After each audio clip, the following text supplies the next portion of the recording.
Emma Patterson's scream tore through the emergency room at 2:17 a.m., a sound no mother should ever hear. Sarah's hands trembled as she watched something move beneath her 16-year-old daughter's neck, a rippling, deliberate motion that defied everything she thought she knew about the human body.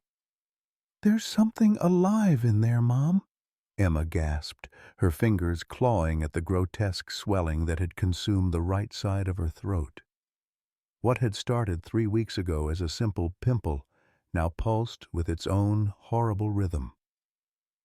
Dr. Michael Harrison burst through the curtain, his face draining of color as he took in the sight. Sarah recognized him immediately, her high school sweetheart who'd left their small town for medical school 15 years ago. Now he was back, witnessing her worst nightmare. "Jesus Christ," he whispered, watching the skin undulate. "Sarah, how long has it been like this?" The shame hit her like a physical blow. 3 weeks of dismissing it as teenage acne while working double shifts to keep food on the table. 3 weeks of failing her daughter. Leave a like and share your thoughts in the comments, along with the city you're watching from now. Let's continue with the story. Sarah Patterson had always believed that hard work and determination could overcome any obstacle, a philosophy that had sustained her through 34 years of life in Millbrook, Pennsylvania. The small industrial town nestled between rolling hills had once thrived on steel production. But those days were long gone, leaving behind empty factories and families struggling to make ends meet. 3 years ago, Sarah's world had shattered when her husband David died in what the company called an industrial accident at the chemical plant. The settlement money had seemed substantial at first, but medical bills from David's final weeks and funeral expenses had devoured most of it.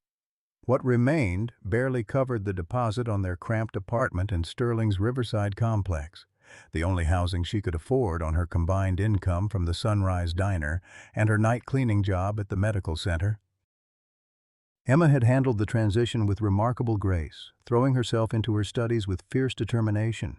At 16, she maintained a 4.2 GPA while working part-time at the local library, never complaining about their second-hand clothes or generic brand groceries.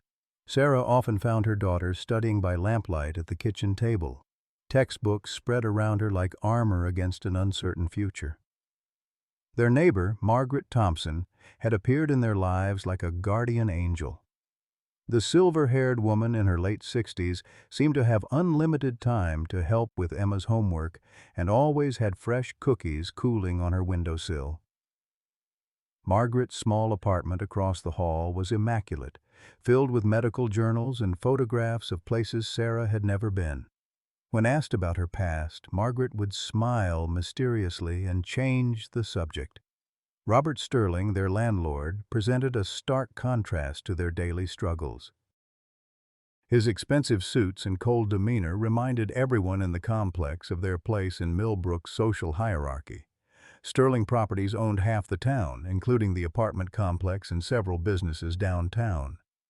His visits to collect rent were brief and businesslike, though Sarah sometimes caught him watching Emma with an expression she couldn't quite decipher.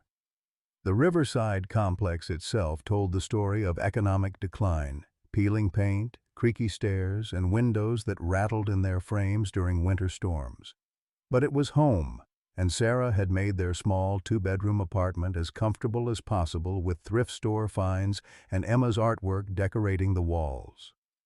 Recently, Sarah had noticed changes in their tight-knit building community.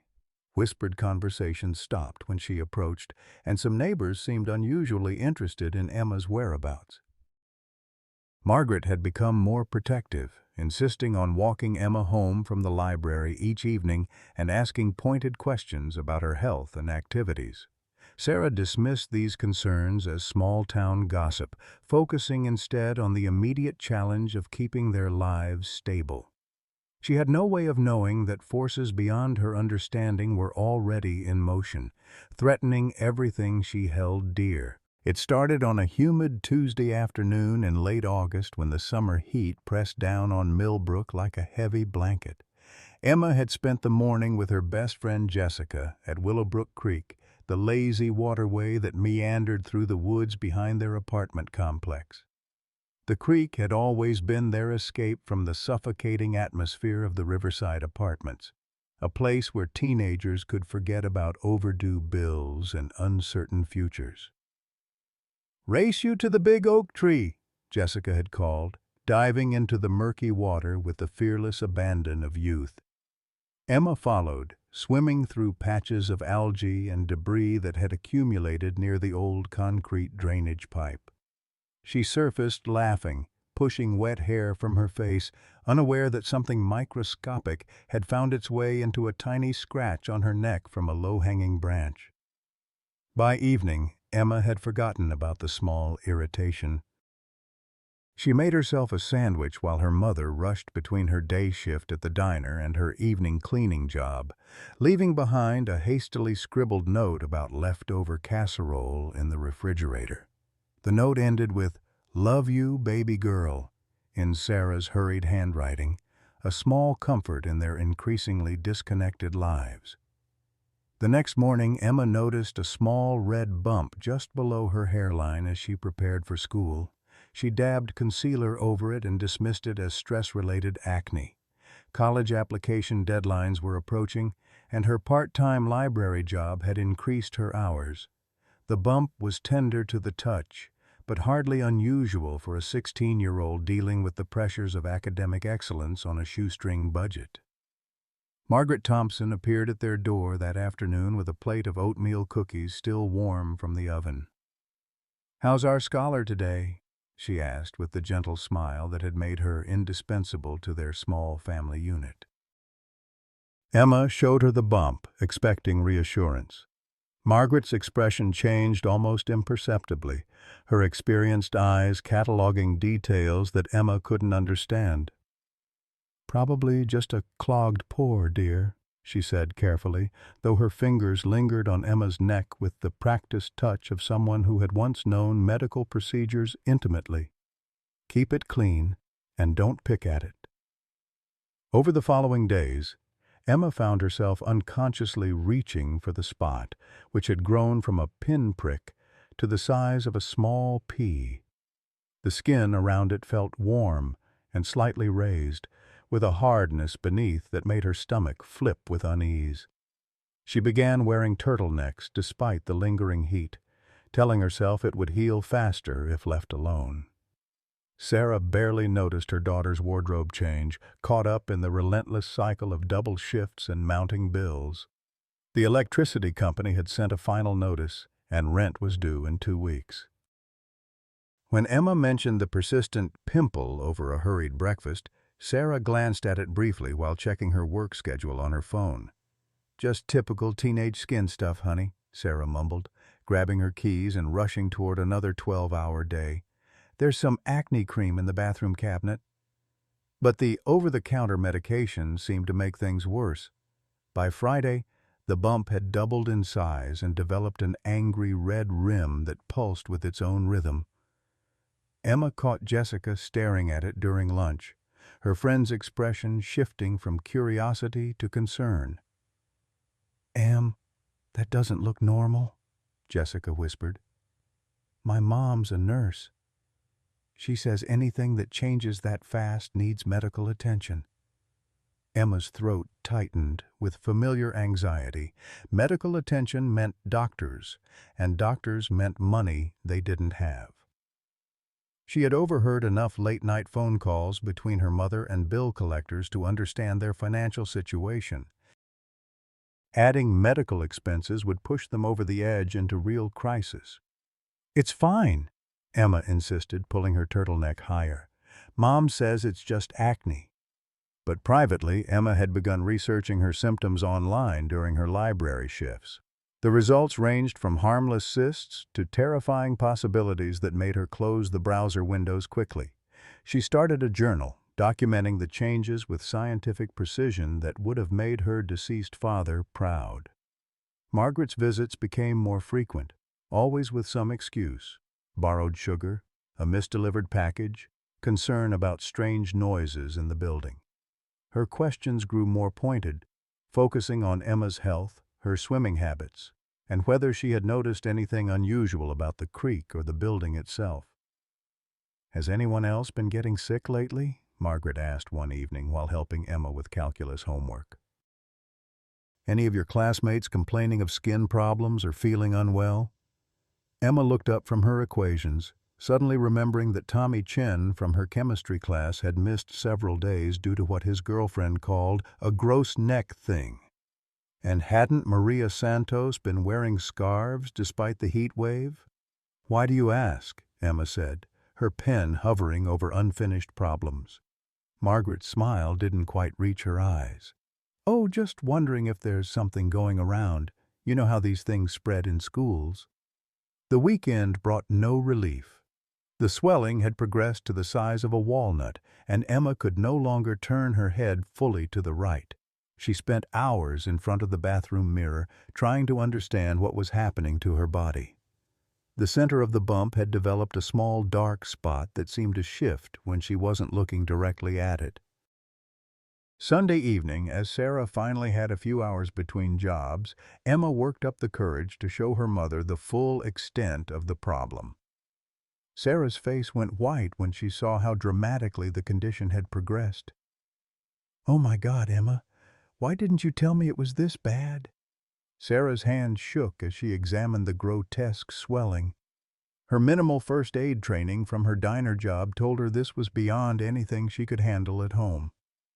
"I didn't want you to worry," Emma whispered, tears finally spilling over. "I know we can't afford a doctor right now." Sarah pulled her daughter into a fierce embrace, guilt and fear warring in her chest.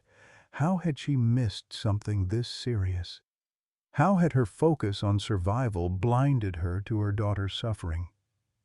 "We'll figure it out," Sarah promised, though she had no idea how. "First thing tomorrow, we're getting this looked at." Neither of them slept that night. Emma lay awake feeling the mysterious throbbing in her neck while Sarah stared at the ceiling calculating impossibilities, rent, utilities, medical bills, and the growing certainty that their carefully balanced world was about to collapse entirely. Monday morning arrived with the promise of answers, but the Millbrook Community Clinic had other plans. Sarah sat in the cramped waiting room with Emma, watching the receptionist's fingers dance across her keyboard with increasing frustration. The fluorescent lights buzzed overhead, casting a sickly pallor over the worn furniture and outdated magazines. "I'm showing an outstanding balance of $647 from your husband's treatment," the receptionist announced, her voice carrying across the small space. "Our policy requires payment arrangements before we can schedule new appointments." Sarah felt the familiar burn of shame creep up her neck. Around them, other patients pretended not to listen while clearly absorbing every word of their financial humiliation. Emma sank deeper into her chair, pulling her scarf tighter around her neck as curious eyes lingered on her obvious distress. "My daughter needs medical attention," Sarah said, fighting to keep her voice steady. "This is an emergency situation." The receptionist's expression softened slightly as she took in Emma's pale complexion and the way the teenager held her head at an unnatural angle. "Let me speak with the office manager." 20 minutes later, they were told that Dr. Mitchell could see Emma, but only after Sarah signed a payment plan that would consume nearly half her monthly income. Sarah's hands trembled as she filled out the paperwork, knowing this decision would mean choosing between rent and medical care. Dr. Mitchell, a tired-looking man in his 50s, examined Emma's neck with growing concern. The swelling had progressed dramatically over the weekend, now resembling a tennis ball-sized mass that distorted the natural curve of her throat. The skin stretched tight and shiny, with visible veins creating a roadmap of distress across the surface. "How long has this been developing, doctor?" Mitchell asked, his gloved fingers probing gently around the inflamed area. "About 2 weeks," Sarah replied, guilt making her voice crack. It started as what looked like a small pimple. Dr. Mitchell nodded gravely, making notes in Emma's chart. I'm going to prescribe a strong antibiotic and anti-inflammatory medication. If this doesn't show significant improvement within 48 hours, she needs to be seen at the hospital emergency room immediately. He fixed Sarah with a direct look that made her stomach clench. I mean immediately, Mrs. Patterson. Don't wait. At the pharmacy, Sarah stared at the prescription total with growing despair. $238 for medications they couldn't afford, but couldn't do without. She used her last remaining credit card, knowing it would push her over the limit, and drove home in silence while Emma dozed fitfully in the passenger seat. That evening, Margaret appeared at their door with a pot of homemade chicken soup and an expression of barely concealed worry. Her experienced eyes took in Emma's deteriorating condition with professional assessment that seemed oddly familiar. The antibiotics will help, Margaret said, though her tone suggested she wasn't entirely convinced.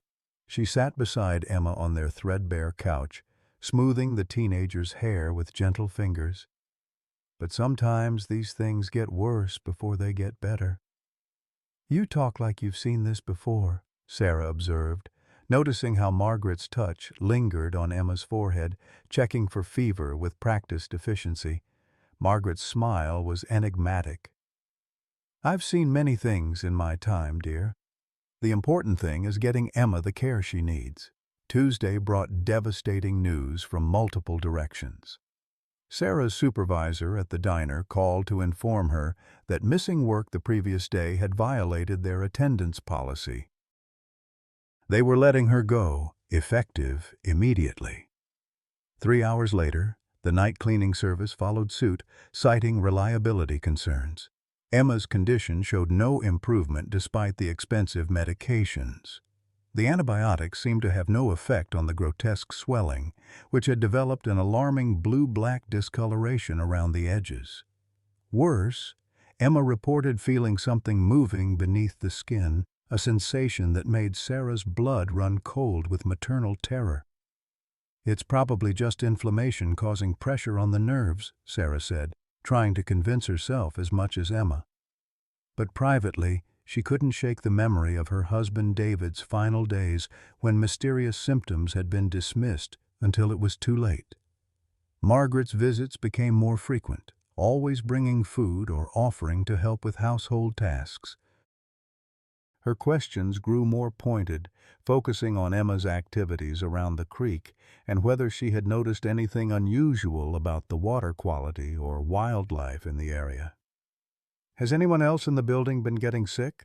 Margaret asked while helping Sarah organize their meager medicine cabinet. Any of your neighbors complaining of similar symptoms? Sarah paused, suddenly remembering that Mrs. Rodriguez from the second floor had mentioned her teenage son developing strange skin problems, and hadn't the Johnsons' daughter been wearing long sleeves despite the continued heat wave? Wednesday evening brought an unexpected visitor. Robert Sterling stood at their door, his expensive suit incongruous against the shabby hallway backdrop. His pale eyes swept over their apartment's interior with calculating assessment before settling on Emma, who sat curled on the couch with a blanket pulled up to her chin. I've received some complaints about health issues in the building, Sterling said, his voice carrying the authority of someone accustomed to being obeyed. The county health department will be conducting inspections tomorrow. I'll need access to all units. Sarah bristled at his imperious tone. What kind of health issues? Sterling's smile didn't reach his eyes. Just routine pest management concerns. Nothing for residents to worry about, provided they're maintaining proper hygiene standards. After he left, Emma emerged from her blanket cocoon with tears streaming down her face. Mom, what if they think we're dirty? What if they blame us for getting sick? Sarah gathered her daughter into a fierce embrace, feeling the heat radiating from the swollen mass that had consumed nearly a quarter of Emma's neck. The financial pressure, the medical uncertainty, and now potential housing issues created a perfect storm of crisis that threatened to overwhelm her completely. That night, Emma's condition took a dramatic turn for the worse. She woke screaming at 2:17 a.m., clawing at her neck and crying that something was moving inside. Sarah rushed her to the bathroom, where they both stared in horror at their reflection in the medicine cabinet mirror. The swelling had changed overnight, developing a disturbing pattern of movement beneath the skin that defied medical explanation. Emma's terrified sobs echoed off the bathroom tiles as Sarah faced the awful realization that they were dealing with something far beyond her understanding or ability to manage alone. The emergency room at Millbrook General Hospital buzzed with controlled chaos when Sarah burst through the automatic doors at 2:47 a.m., supporting Emma's trembling form. The fluorescent lights cast harsh shadows across her daughter's pale face, making the grotesque swelling on her neck appear even more alarming against the sterile backdrop. "Please, we need help," Sarah gasped to the triage nurse, her voice breaking with exhaustion and terror. "Something's wrong with my daughter. Something's moving under her skin." The nurse, a middle-aged woman with kind eyes and efficient movements, took one look at Emma's condition and immediately escalated their case. "Room 3 now," she called to an orderly, then turned back to Sarah. "How long has she been like this?" "3 weeks, but it got much worse tonight," Sarah admitted, shame flooding through her as she realized how that sounded. 3 weeks of watching her daughter suffer while prioritizing work and bills over medical care. Within minutes, they were whisked into an examination room where Emma collapsed onto the gurney with visible relief. The constant pain and pressure in her neck had left her exhausted, barely able to hold her head upright. Sarah stood helplessly beside the bed, watching machines beep and medical staff move with purposeful urgency. "Mrs. Patterson?" A familiar voice made Sarah's heart skip. Dr. Michael Harrison stood in the doorway, his dark hair now streaked with silver, his once young face marked by years of medical practice. 15 years had passed since their high school graduation, since he'd left Millbrook with promises to return that had gradually faded into silence. "Michael?" Sarah breathed, feeling 16 again despite the circumstances. "I didn't know you were back." "Came back last month," he said, moving immediately to Emma's bedside with professional focus. "Emergency medicine fellowship at Johns Hopkins, but this is home." His eyes met Sarah's briefly before turning to examine Emma. "Tell me everything." As Sarah recounted the progression of symptoms, Michael's expression grew increasingly grave. His skilled fingers probed gently around the massive swelling, cataloging Emma's winces and sharp intakes of breath. Under the harsh examination lights, the affected area appeared even more disturbing. A grotesquely distended mass with visible veins creating a spider web pattern across the stretched skin. "Emma, can you tell me what this feels like?" Michael asked gently, his bedside manner a stark contrast to the dismissive treatment they'd received at the clinic. "Like something's alive in there," Emma whispered, tears streaming down her cheeks. "It moves when I'm not expecting it. And it's getting bigger." Michael exchanged a meaningful look with the attending nurse, who immediately began preparing surgical consultation paperwork. "I'm going to order some imaging studies and blood work," he told Sarah.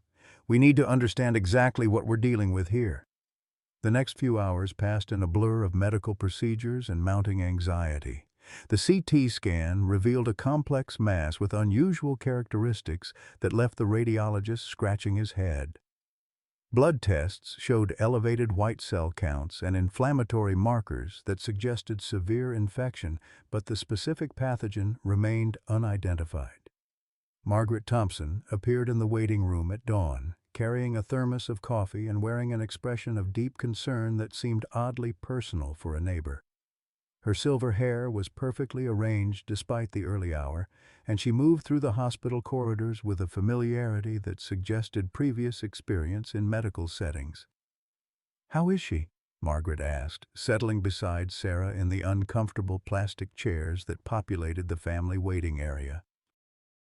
"They're talking about surgery," Sarah replied, her voice hollow with exhaustion. "Michael, Dr. Harrison, says they need to drain whatever's in there, but they're not sure what they'll find." Margaret's aged hands twisted in her lap, her usual composure cracking slightly. "Sometimes the most frightening situations lead to unexpected discoveries," she said cryptically. "Sometimes what appears to be a curse becomes a blessing."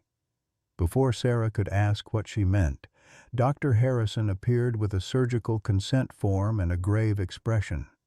"The infection is progressing rapidly," he explained. "We need to operate immediately to relieve the pressure and identify the causative agent. There are risks with any surgical procedure, especially one involving the neck area, but delaying further could be life-threatening." Sarah signed the papers with shaking hands, feeling the weight of single parenthood pressing down on her shoulders.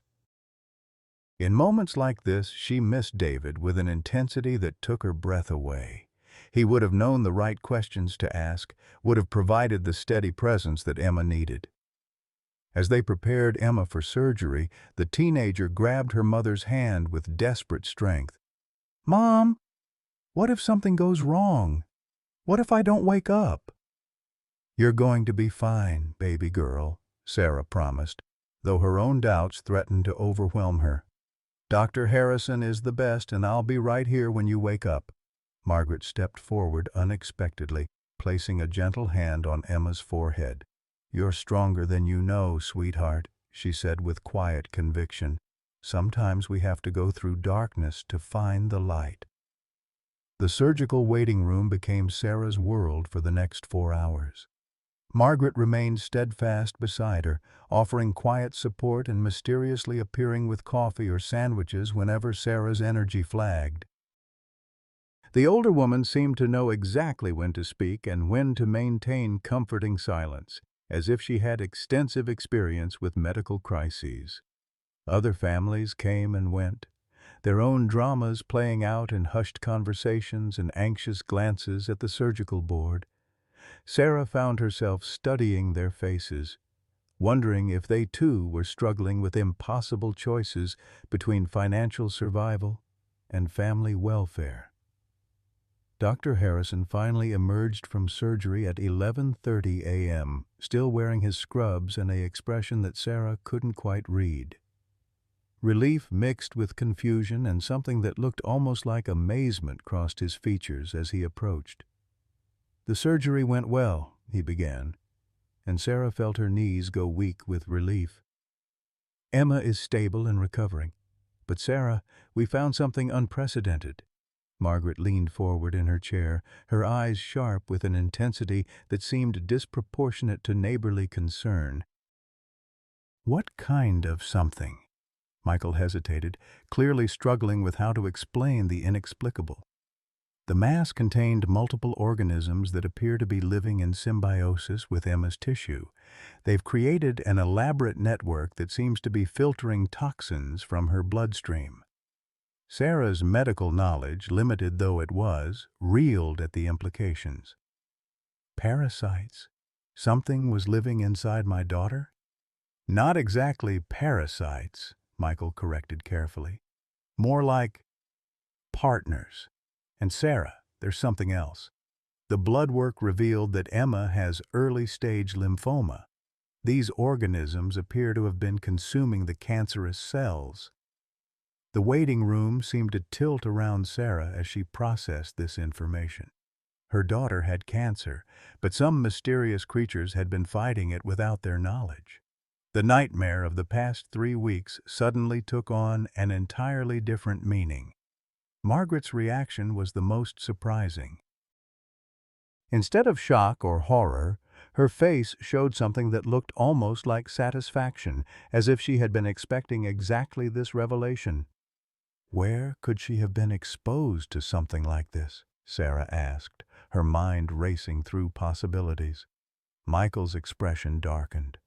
"That's what we need to find out. And we need to find out quickly." because if there are others in the community with similar exposure, they may need immediate medical attention. The recovery room felt like a sanctuary compared to the chaos of the previous hours. Emma lay pale but peaceful against the white hospital pillows, monitors beeping steadily beside her bed. A bandage covered the surgical site on her neck, and for the first time in weeks, her face showed no signs of the constant pain that had become her unwelcome companion. Sarah sat vigil beside the bed, her fingers gently stroking Emma's hand while her mind struggled to process everything Dr. Harrison had revealed. Cancer. Her 16-year-old daughter had cancer, and some mysterious organisms had been fighting it without their knowledge. The irony was almost too much to bear. The thing that had terrified them most had actually been saving Emma's life. Margaret had remained surprisingly calm throughout the revelations, asking detailed questions about the organisms with a medical knowledge that seemed far beyond what a retired neighbor should possess. Her questions were precise, technical, almost as if she understood exactly what they were dealing with.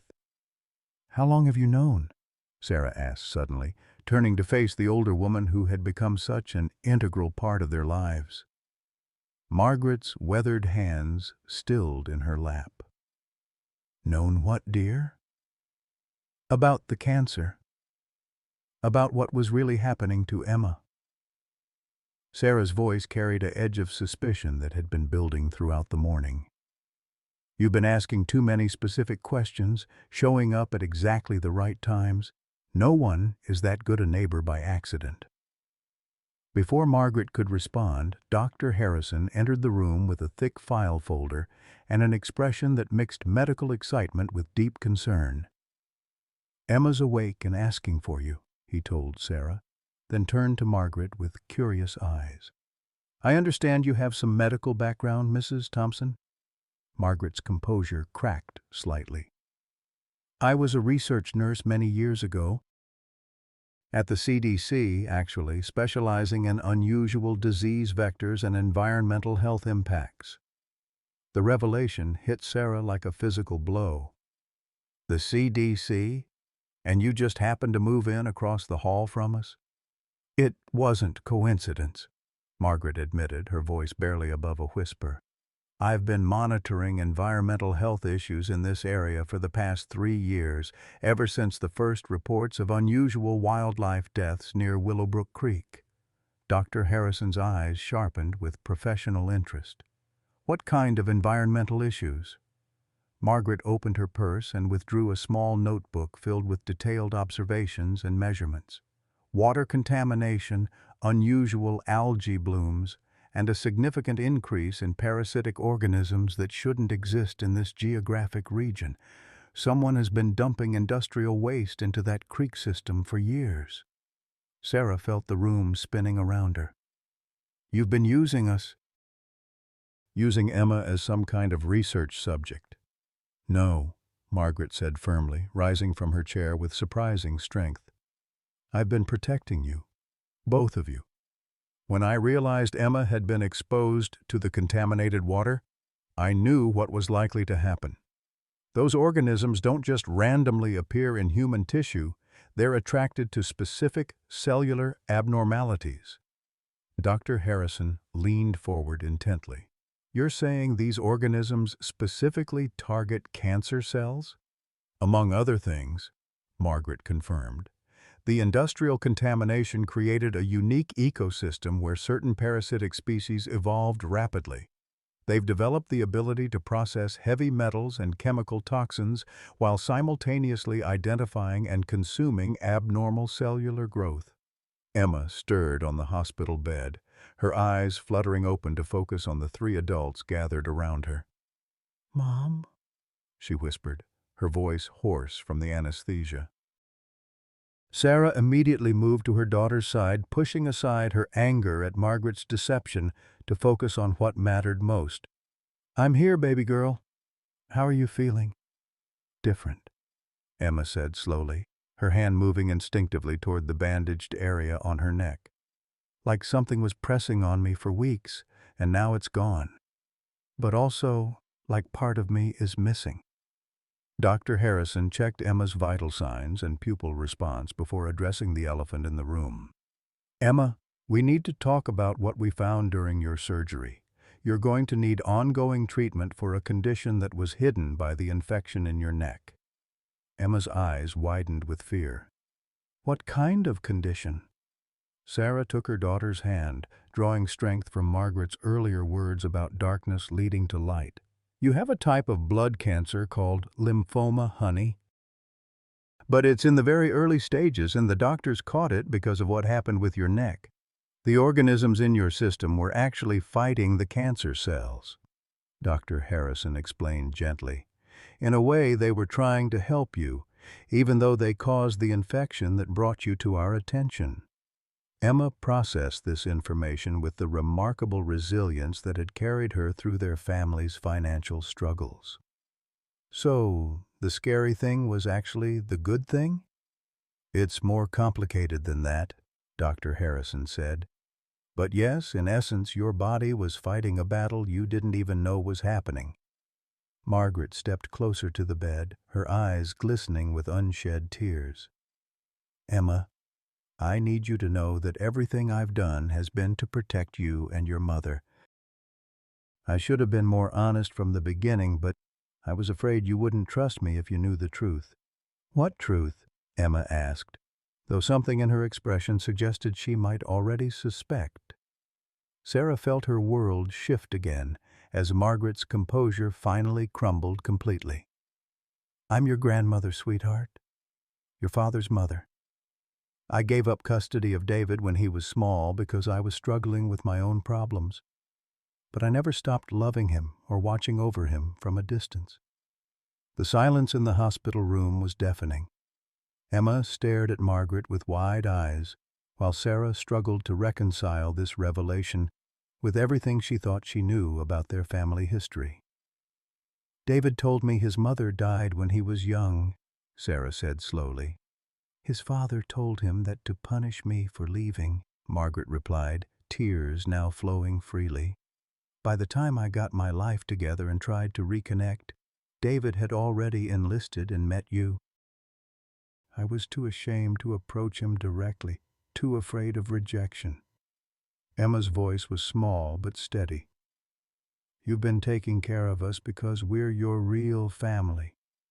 You're the only family I have left, Margaret confirmed. When David died, I moved here to be close to you both. I got the apartment across the hall and started monitoring the environmental situation because I suspected his death wasn't really an accident. Dr. Harrison looked up from Emma's chart with sharp attention. What do you mean, not an accident? Margaret's expression hardened with long-suppressed anger. David worked at Sterling Chemical before he died.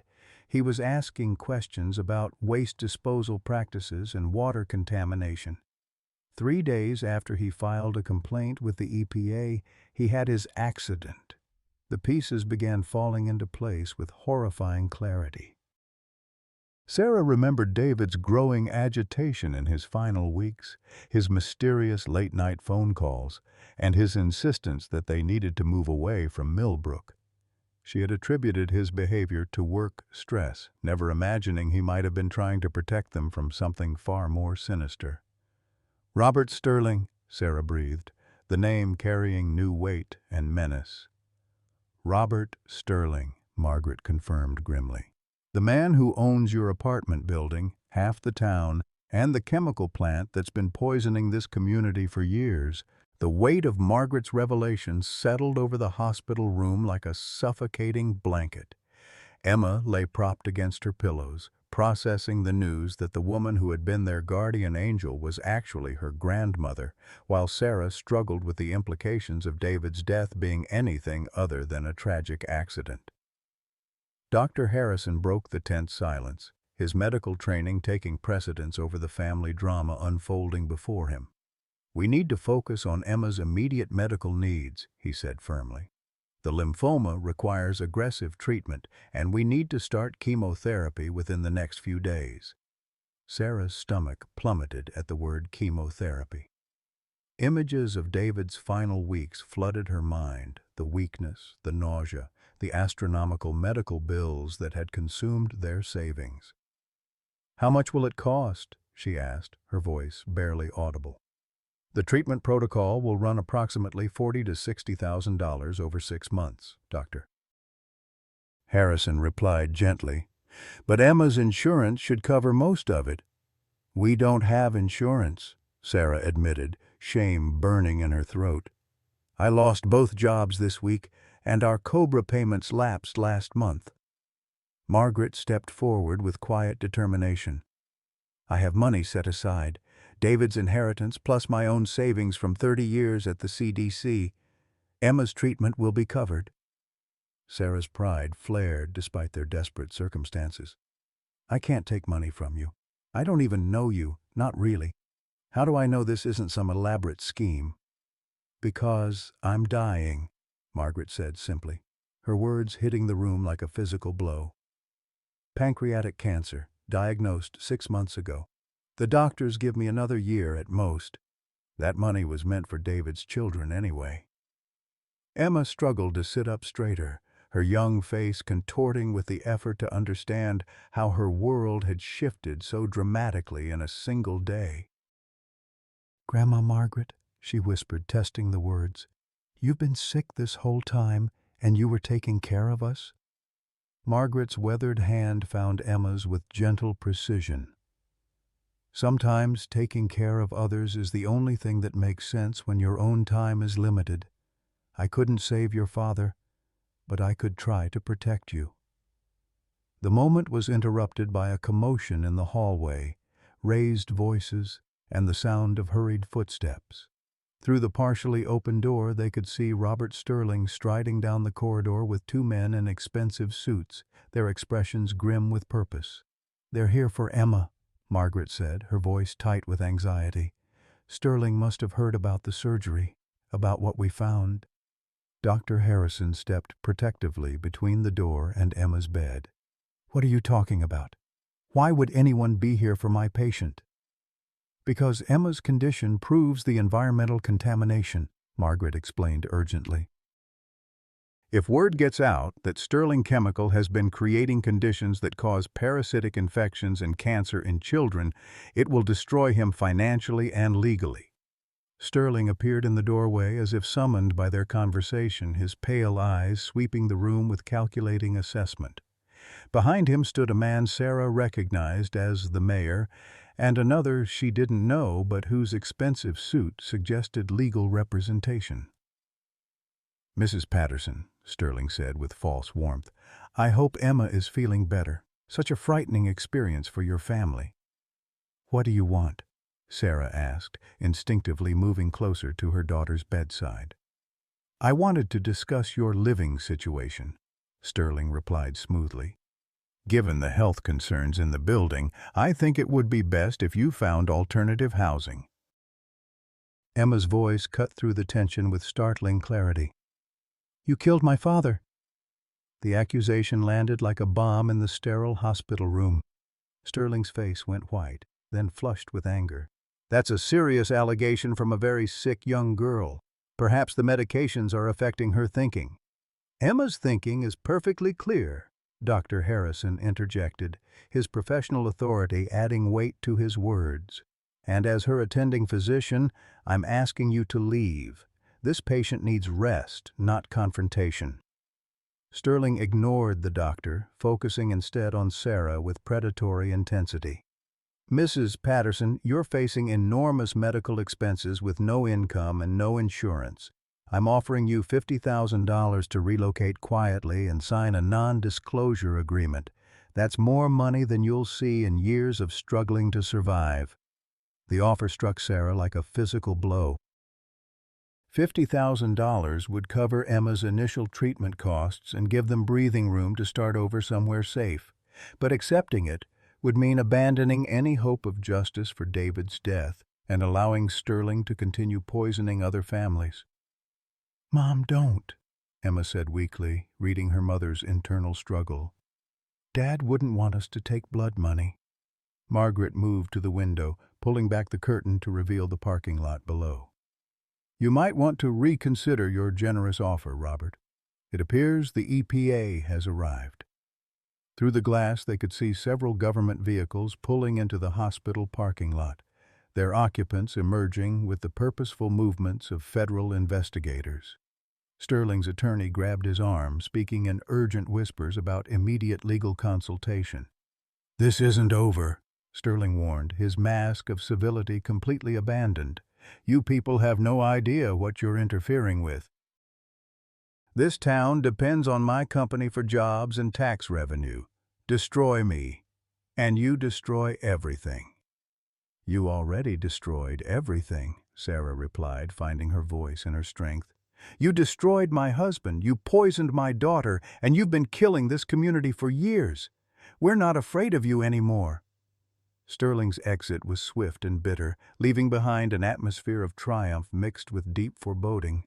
Margaret sank back into her chair, the confrontation having drained her limited energy reserves. "What happens now?" Emma asked, her young voice carrying the weight of someone who had aged years in a single day. Dr. Harrison checked her monitors one final time before answering.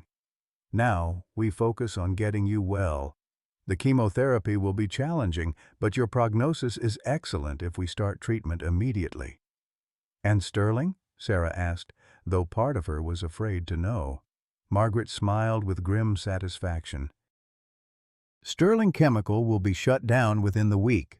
The EPA has enough evidence to pursue criminal charges, not just regulatory violations. Robert Sterling is going to discover that some consequences can't be bought or bullied away." Through the window, they watched federal agents begin what would become the largest environmental criminal investigation in the county's history. The nightmare that had begun with a simple pimple on Emma's neck was transforming into something much larger, a reckoning that would reshape their community and their understanding of justice. But in that hospital room, surrounded by the steady beep of monitors and the antiseptic smell of medical care, Sarah felt something she hadn't experienced in years. Hope. Not just for Emma's recovery, but for the possibility that their family's suffering might prevent other families from enduring the same tragedy. The federal investigation moved with swift precision that surprised everyone in Millbrook except Margaret. Within 72 hours of the EPA's arrival, Sterling Chemical's operations were suspended, their executives placed under house arrest, and their financial assets frozen pending criminal proceedings. The scope of environmental crimes uncovered was staggering.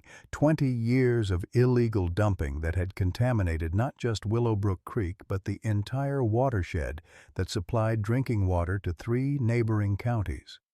Emma's chemotherapy began on Thursday morning in the oncology wing of Millbrook General, a sterile environment that felt worlds away from the chaos of recent revelations.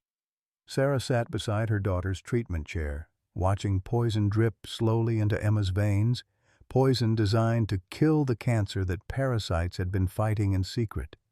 The irony wasn't lost on either of them. "It's strange," Emma mused, her voice slightly slurred from the anti-nausea medications. "Those gross things in my neck were trying to help me, and now we're putting different gross things in my blood to finish the job."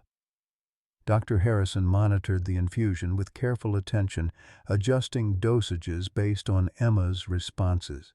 "Your body handled the initial treatment better than most patients," he told them encouragingly. "The fact that the cancer was caught so early gives us excellent treatment prospects." Margaret had become a constant presence at the hospital, her own declining health seemingly forgotten in her determination to support Emma through treatment. She brought homework assignments from Emma's teachers, coordinated meal deliveries for Sarah, and somehow managed to transform the sterile hospital room into something resembling home with handmade quilts and framed photographs. "I keep wondering about the other kids," Emma said during her second treatment session. "Jessica, Tommy Chen, Maria Santos. If they were exposed to the same water I was, are they getting sick too?" The question had been haunting Sarah as well. Dr. Harrison had set up screening protocols for all teenagers in their school district, and the results were deeply troubling. 12 students showed early signs of the same parasitic infection that had nearly killed Emma, and preliminary blood work suggested that several had undiagnosed cancers in various stages. Margaret's notebooks had become crucial evidence in the federal case against Sterling. Her meticulous documentation revealed a pattern of environmental poisoning that stretched back to David's employment at the chemical plant. Water quality measurements, wildlife mortality reports, and detailed observations of human health impacts painted a picture of systematic corporate negligence that bordered on criminal intent. David knew, Margaret told Sarah during one of their late-night vigils in Emma's hospital room. The last time I spoke with him, he said he'd found evidence that Sterling was deliberately using the creek as a disposal site for experimental chemicals. He was planning to testify before a grand jury. Sarah's hands clenched into fists as she absorbed this information. So Sterling had him killed? I can't prove that, Margaret replied carefully. But David's accident happened at a facility with an impeccable safety record involving equipment he'd used thousands of times before.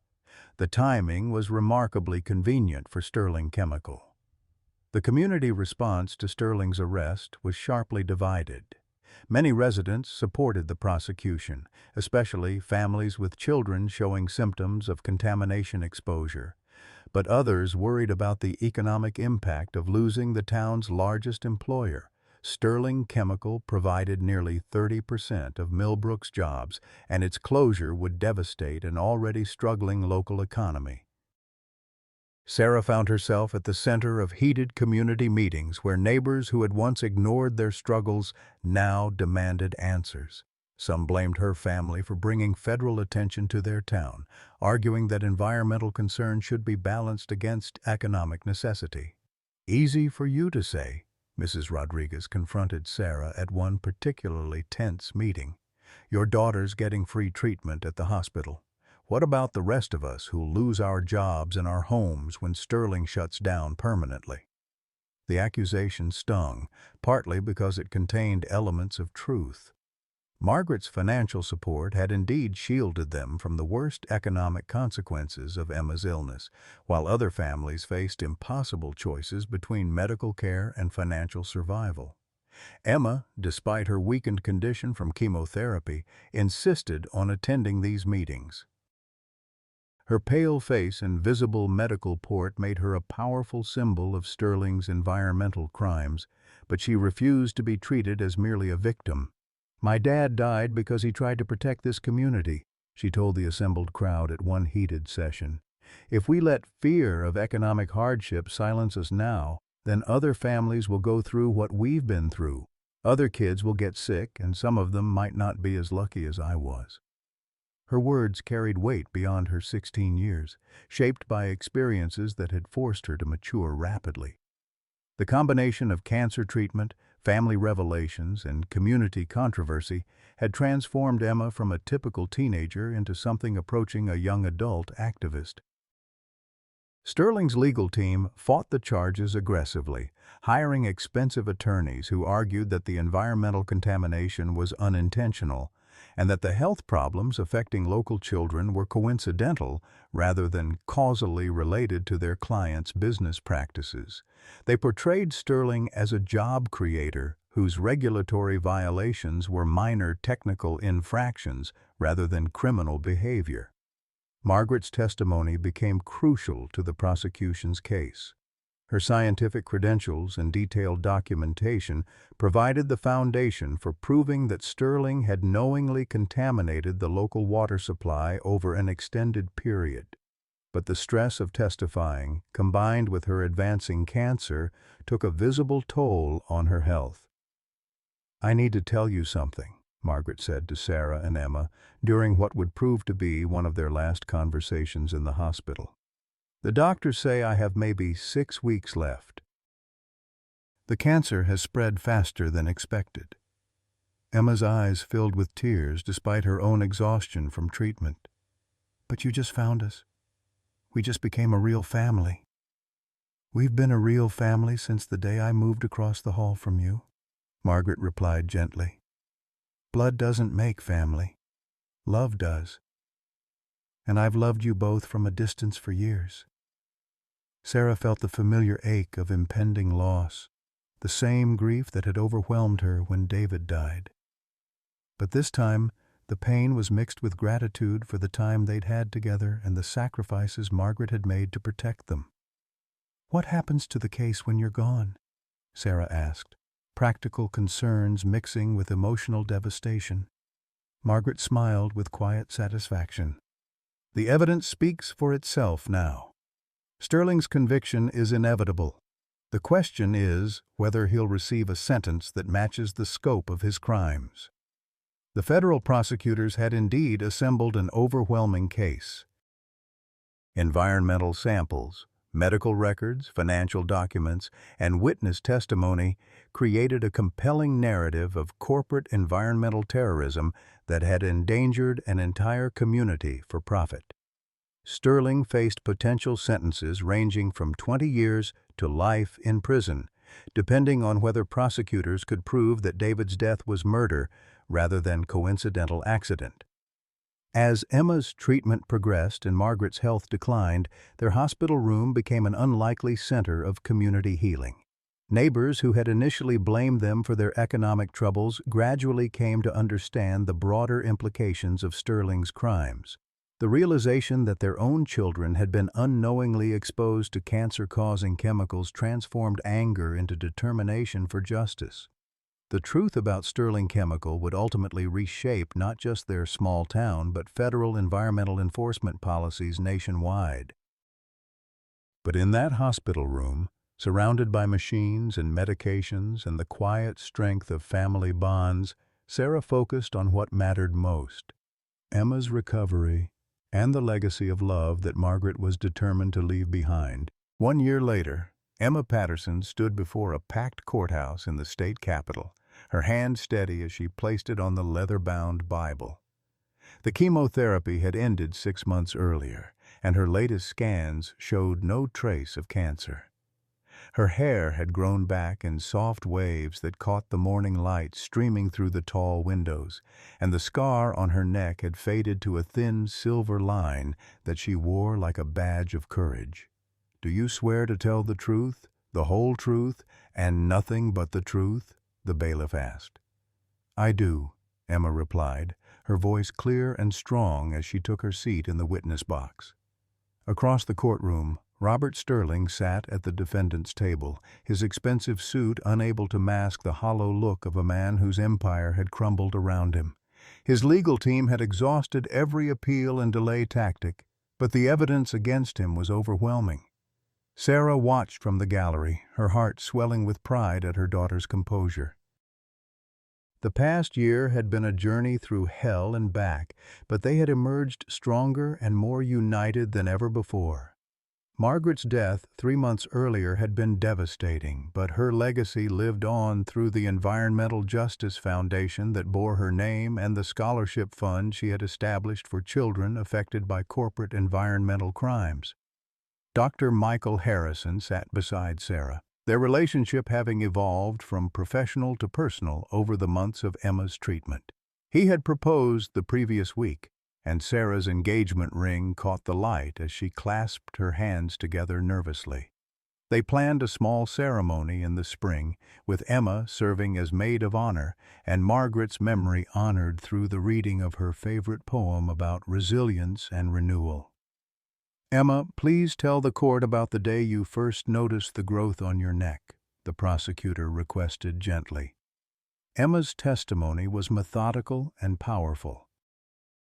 She described swimming in Willowbrook Creek during that fateful August afternoon, the progression of symptoms, and the terror of discovering something was living beneath her skin. Her voice remained steady as she detailed the financial pressures that had delayed her medical care and the community division that had followed Sterling's arrest. "Did you know at the time that you had cancer?" the prosecutor asked. "No," Emma replied. "None of us knew.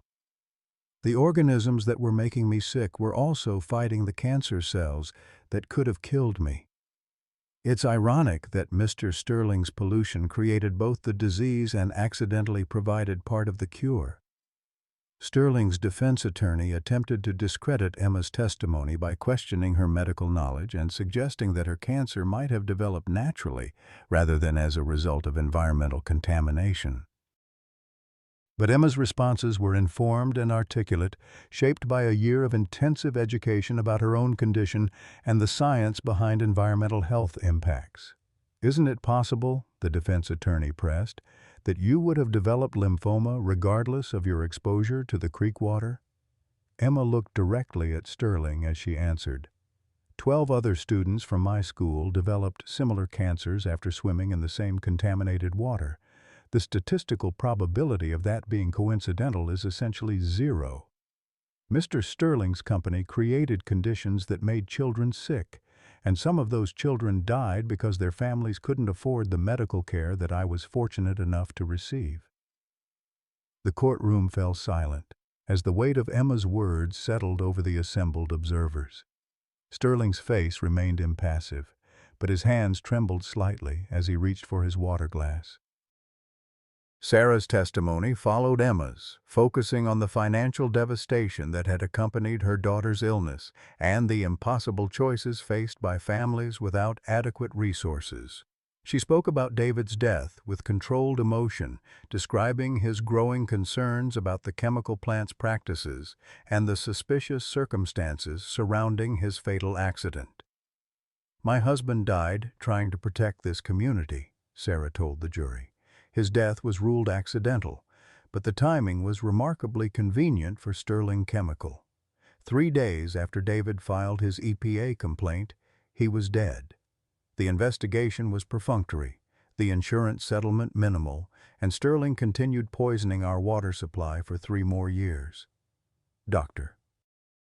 Harrison's medical testimony provided crucial scientific context, explaining how the parasitic organisms had evolved in response to Sterling's chemical contamination and how they had inadvertently served as early warning systems for cancer development. His evidence demonstrated a direct causal relationship between Sterling's illegal dumping practices and the cluster of childhood cancers that had emerged in the affected area.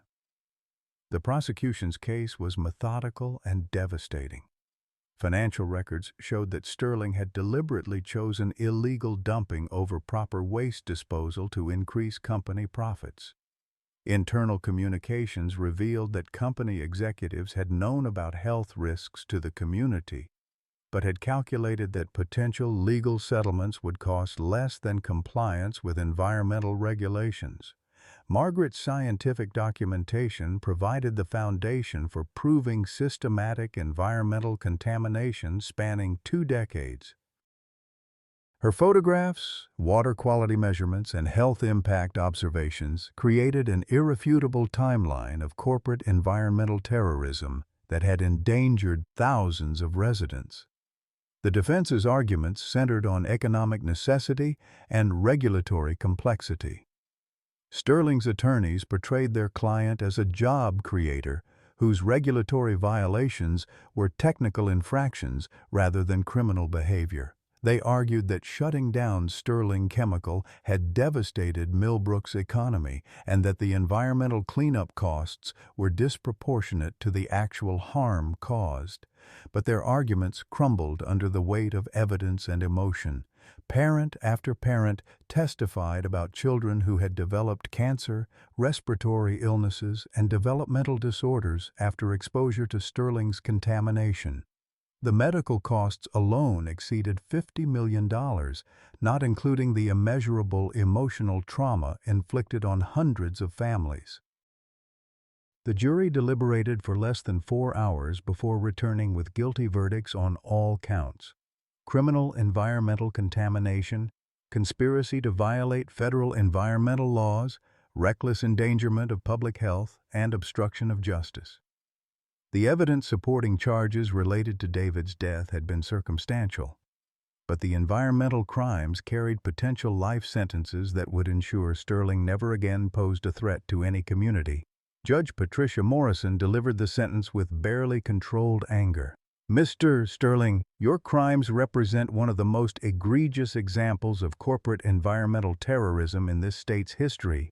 You knowingly poisoned children for profit, destroyed families for convenience, and corrupted the regulatory process to avoid accountability. This court sentences you to 45 years in federal prison without possibility of parole." Sterling's composure finally cracked as the sentence was announced.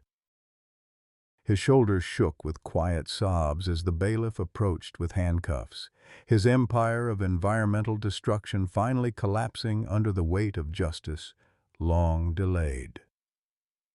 Outside the courthouse, Emma faced a crowd of reporters with the same composure she had shown throughout the trial. "This isn't just about my family," she told them. "It's about every family who trusted that their government and their employers would protect them from harm. When that trust is betrayed, ordinary people have to find extraordinary courage to fight back." Sarah stood beside her daughter, marveling at the young woman Emma had become through their shared ordeal. The scared teenager who had once hidden her symptoms to avoid burdening her mother had transformed into an advocate whose voice would influence environmental policy for years to come. As they walked away from the courthouse, Sarah felt David's presence in the crisp autumn air and Margaret's love in the warmth of the afternoon sun. Their family had been broken by tragedy but rebuilt through determination, sacrifice, and the unexpected gift of time that Margaret's vigilance had provided. The nightmare that had begun with a simple pimple had become a story of redemption, justice, and the unbreakable bonds that define true family. 2 years after the trial, Sarah Patterson Harrison stood in the sunlit kitchen of their new home, watching through the window as Emma helped her stepfather Michael plant roses in the garden they were creating together. The house sat on the hill overlooking Millbrook, far from the contaminated creek but close enough to the community they had fought to protect. Emma, now 18 and headed to college in the fall on Margaret's scholarship, had grown into a confident young woman whose experience with illness had shaped her into an advocate rather than a victim. Her pre-med studies were inspired by Dr. Harrison's example and funded by the settlement from Sterling Chemical's bankruptcy proceedings. The scar on her neck remained visible when she wore her hair up, a reminder she chose to display proudly rather than hide. The Margaret Thompson Environmental Justice Foundation had become Emma's primary focus outside of school. The organization provided legal support for communities facing corporate environmental crimes and emergency medical funding for families like theirs who couldn't afford treatment.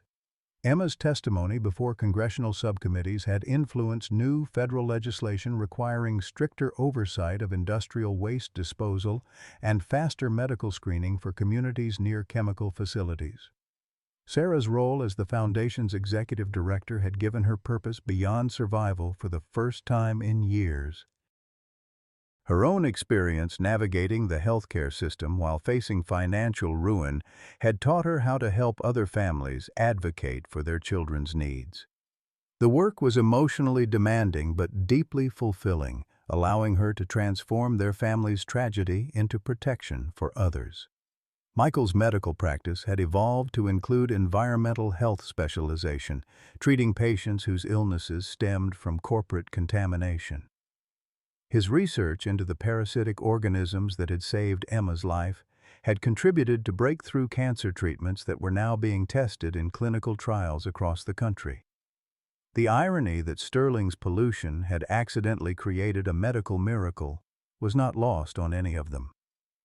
The Riverside apartment complex had been demolished and replaced with a community health center that provided free medical screening and treatment for low-income families.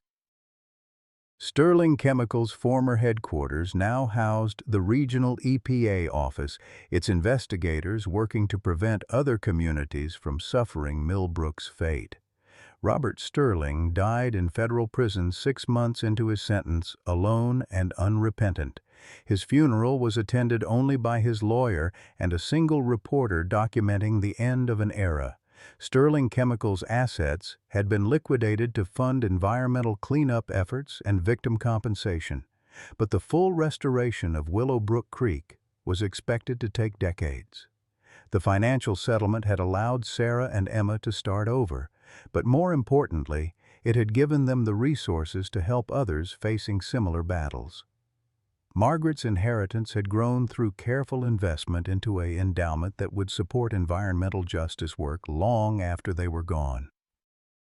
Emma's college acceptance letter from Harvard Medical School sat framed on the kitchen counter, a symbol of dreams that had seemed impossible during those dark weeks in the hospital.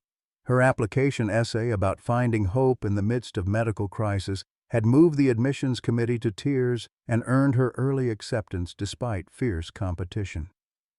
"When people ask me about the worst thing that ever happened to our family," Emma had written, "I tell them it was also the best thing, not because suffering is good, but because it revealed who we really were and who we could become together.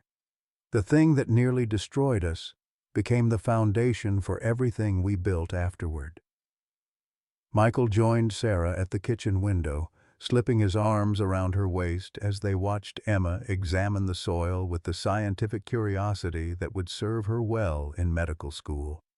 "She's going to change the world," he said softly.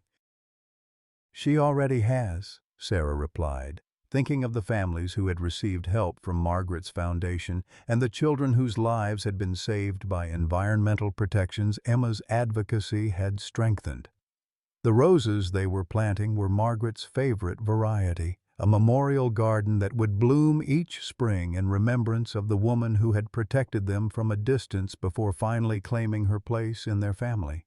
Each flower represented a life saved, a family helped, or a community protected from corporate environmental crimes.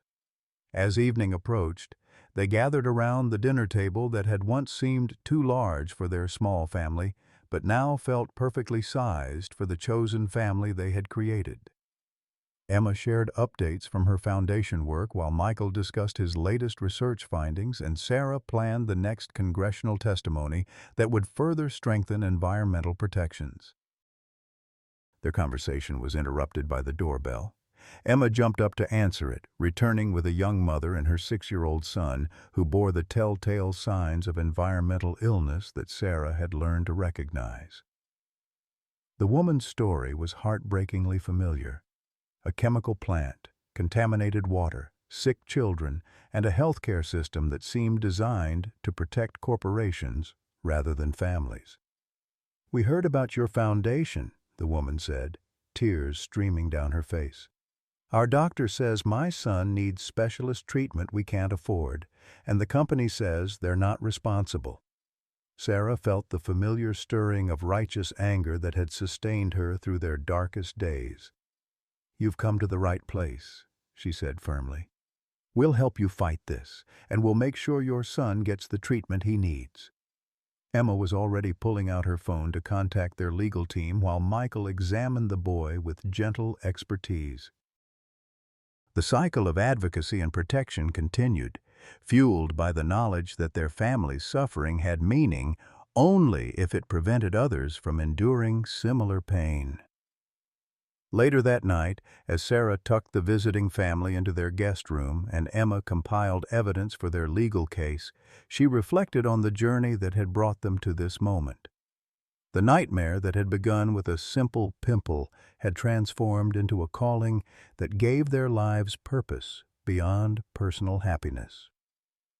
Margaret's photo smiled down from the mantel, surrounded by pictures of the children whose lives had been saved by early environmental screening, and the families who had found justice through the Foundation's work. Her sacrifice had created ripples of protection that would continue long after her death, proving that love expressed through service could indeed change the world. The house settled into peaceful quiet as Sarah made her final rounds, checking on their guests and ensuring Emma was ready for school the next day. In her bedroom, she found Michael reading medical journals by lamplight, always learning, always growing in his ability to help others heal. "Do you ever wonder what would have happened if we hadn't fought back?" Sarah asked as she settled beside him. Michael set aside his journal and pulled her close. "Every day. But then I see Emma with a family like tonight's visitors, or I successfully treat a patient with environmental illness. And I know we made the right choice. Sterling would still be poisoning communities if Margaret hadn't found the courage to act. Their love had been forged in crisis, but tempered by shared purpose. The financial security provided by the legal settlement had allowed them to focus on healing others rather than simply surviving from day to day. Their marriage was built on mutual respect, shared values, and the unshakable bond created by facing evil together and refusing to be defeated. Emma's voice carried down the hallway as she finished her late-night phone call with the family's new legal team. At 18, she possessed wisdom and determination that most adults never developed. Her experience with life-threatening illness had taught her that every day was precious, and that those blessed with resources had an obligation to protect those without them. As Sarah drifted toward sleep, she felt David's presence in the autumn breeze rustling the curtains and Margaret's love in the warmth that surrounded their home. The family that cancer had nearly destroyed had been rebuilt stronger than ever, with roots deep enough to weather any storm and branches wide enough to shelter others in need. The simple pimple on Emma's neck had been the beginning of their nightmare, but it had also been the catalyst for a transformation that touched thousands of lives. Sometimes the worst things that happen to us become the foundation for the most meaningful work we can do. Sometimes surviving tragedy isn't the end of the story. It's the beginning of a legacy that outlives us all. Message for American seniors, 200 words. Like Sarah Patterson, many of us have faced impossible choices between family welfare and financial survival. Remember when medical bills meant choosing between rent and treatment? When pride kept us from asking for help we desperately needed? Sarah's story reminds us that our greatest struggles often prepare us for our most important work. Her family's nightmare began with something as simple as dismissing a teenager's skin problem, but their refusal to stay silent transformed tragedy into justice for thousands of families. At our age, we understand that life rarely follows the script we expected. Dreams get deferred, crises overwhelm us, and sometimes the very thing that nearly destroys us becomes our greatest source of strength and purpose. Sarah found love again at 36, built a new career from her family's suffering, and created a legacy that will protect children for generations. We're never too old to start over, never too broken to find meaning in our pain, and never too tired to fight for what's right. Our scars aren't signs of failure. They're proof of survival and roadmaps for helping others navigate their own dark nights. What unexpected challenge in your life became a source of strength or purpose you never anticipated? How has your family's most difficult experience ultimately brought you closer together or changed your perspective on what really matters?